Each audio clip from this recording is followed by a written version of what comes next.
Hi everybody, welcome back. In today's episode, I'm going to be tackling these two nightstands. My name is Katarina and this is Five Hearts Refinishings. Let's get started. So these nightstands belong to a customer and she brought them in to give them a new look. They're in good shape, no major issues, some areas of top coat that need to be filled, but all in all, they're in excellent shape. She wants to brighten them up as the dark cherry stain color is very outdated and unappealing to her. So for today's episode, I'm going to walk you through the steps I take to paint. Yes, I said paint these nightstands. So let's get started.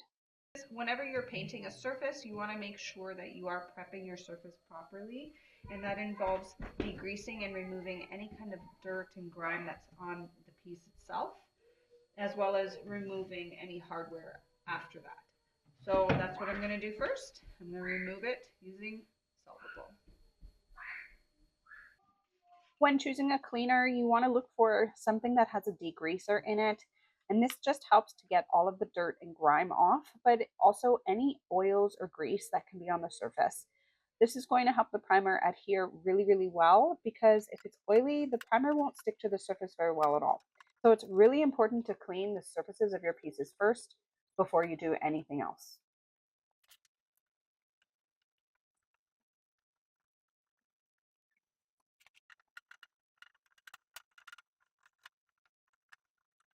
Okay, so next step, now that this is nice and clean, is I'm going to be removing the hardware. The client is going to keep this hardware, so I don't need to make any adjustments or use any kind of filler or Bondo to fill these original holes. So that's always nice. There's nothing wrong with this hardware. I'm simply updating the look of the piece itself and making it brighter.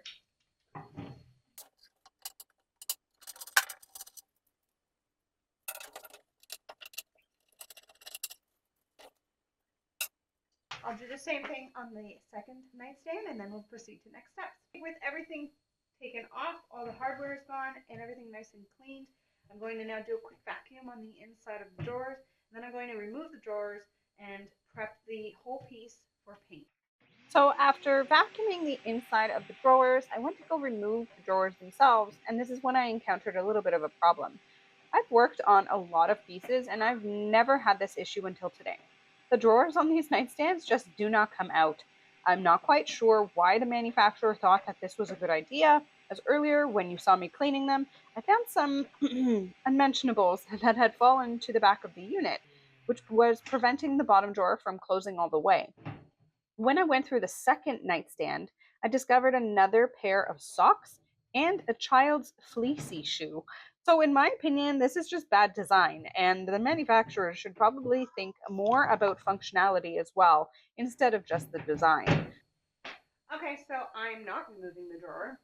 The drawers are staying in because I can't get them out. That's fine. I'm not quite sure what's going on there. That's okay, it doesn't matter. We're going to start on to the next step. Okay, so for this, I'm going to be using my Surf Prep sander. It's my 3x4 finishing sander. It's an electrical orbital sander and it's fantastic for jobs like these. I'll be using my 7mm foam pad just to give me a little bit of a buffer around the edges here. And then I'll be using a 220 grit sandpaper. These are the mesh discs that I use for sanding, and they are absolutely fantastic. So they allow the machine to suck up so much more sanding dust, which helps to keep a cleaner work surface as you're sanding. And I do find that they last quite a lot longer because of that. So if you're looking for some sanding pads, I have some linked in the description below. Let's get started.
cleaned everything with mineral spirits to remove the sanding dust, I can now do my small patchwork on the top. I'm using wood filler in color natural so it blends seamlessly once sanded. And like I mentioned before, there was hardly any repair work to be done on these nightstands, but I still don't want to neglect the small issues that were there. I want my surface prepped perfectly for primer and paint.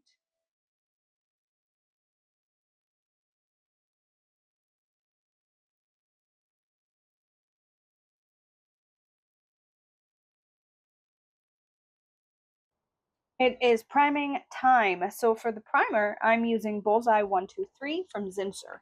This is my all-time favorite primer. It sticks to literally everything and gives really great overall coverage, even when thinned out from my sprayer. Make sure to mix very well and then add the recommended amount of water specific for your sprayer's needs.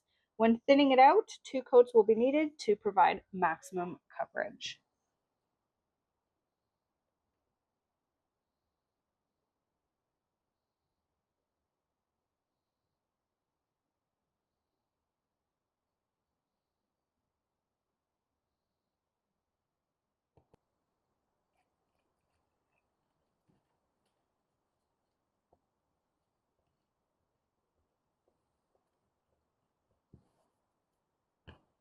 What temperature do you bake the chicken at for how long? Oh, I would just do.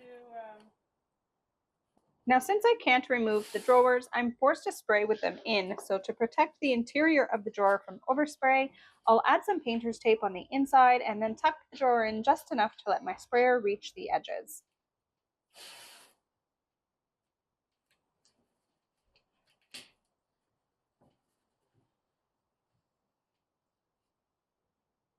I love using my sprayer as it gives me the best flawless finish.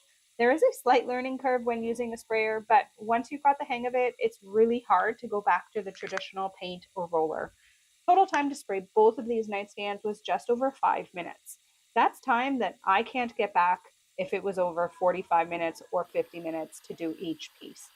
The primer dries in 1 hour with reapplication after 2, which means I can get multiple coats done in a short amount of time in one day. My husband bought me my first sprayer 4 years ago, and it was a total game changer for me. Since then, I've upgraded. 10 out of 10, I highly recommend a paint sprayer for your projects. I will link this particular one in the description below, so make sure to check it out if you're interested. Now that the primer has dried, I'm going to come back and do my touch-ups with my paintbrush using the exact same primer for the areas that I wasn't able to get with my sprayer.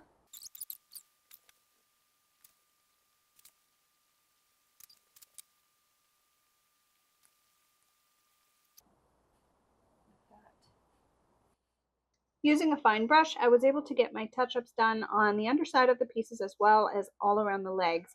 Later on, I would end up just tipping the nightstands to the side, spraying the underside and feet first before the rest of the piece to make sure my sprayer reached everywhere.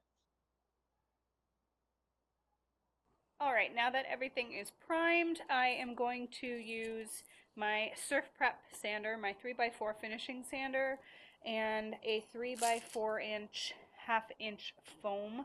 It's a medium dense foaming block, and a 320 grit mesh to go over everything and then prep it for paint.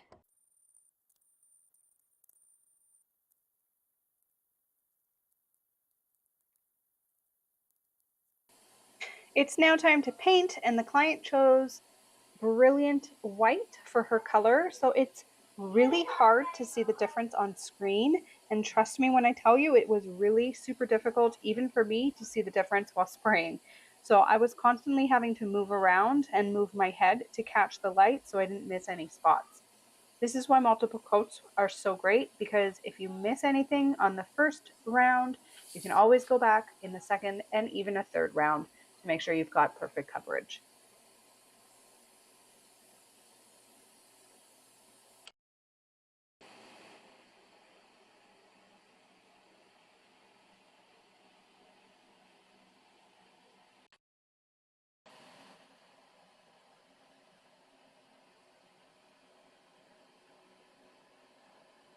Okay, so the first coat of paint has been applied and it's dried beautifully, given quite a bit of coverage, but I am going to go do a second coat just to make sure I catch every nook and cranny.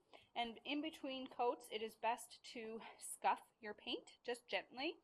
I'm going to go in with a 600 grit. There are some who like to do a 240 or 320 grit. My preference is 600. I'm not trying to lift any of the surface. I'm just trying to create just a bit of a scuff so that the second application of paint has really good adherence.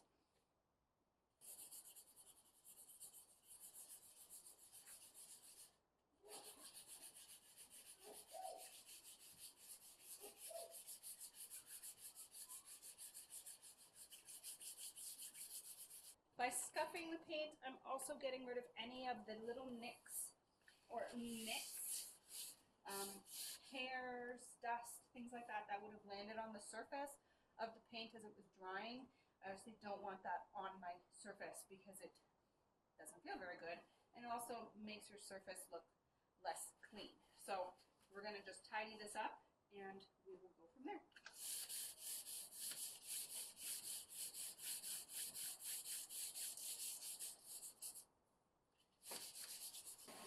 After wiping the sanding dust off in between paint coats, I began spraying my second coat of paint. And this is when things went horribly wrong. So remember a bit ago when I said that I couldn't see the paint on the primer? Yeah, well, I didn't see what was happening to the second coat of paint until I was halfway through spraying this project.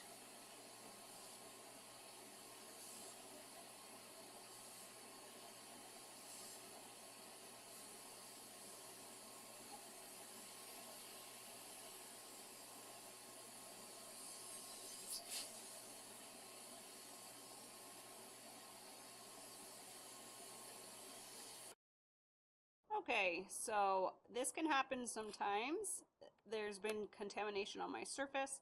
So what I'm going to do is I'm just going to let this dry, and then I will come back and sand the surface here, do a good clean, and then repaint, because can't have that as a finished product. That's no good.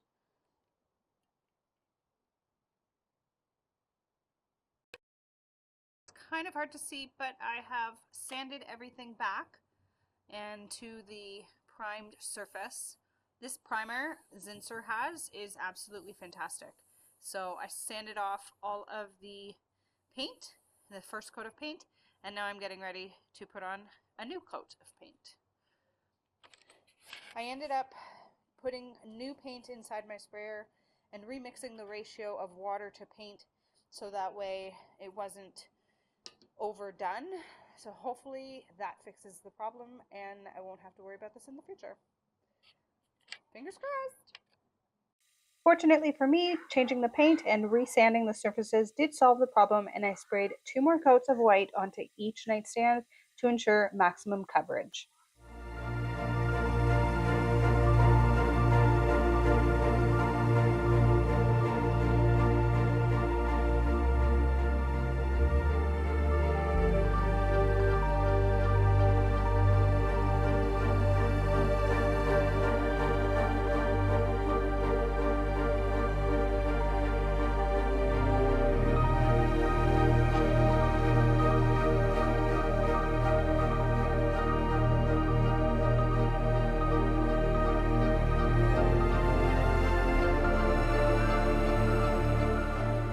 I finished this project with adding back on the hardware and staging, and then I set these nightstands aside for about 1 week, and this gives the paint time to cure undisturbed. That's it for today's episode. Thank you for watching, and a big shout out to my subscribers for continuing to support me and my channel. If you love seeing old furniture brought back to life, please go ahead and subscribe to the channel so you don't miss any future restorations. Each piece has a story, and I'm here to share them with you all. So until the next video, please enjoy the before and after of this beautiful project. Have an amazing day, everyone, and see you all soon. Bye for now.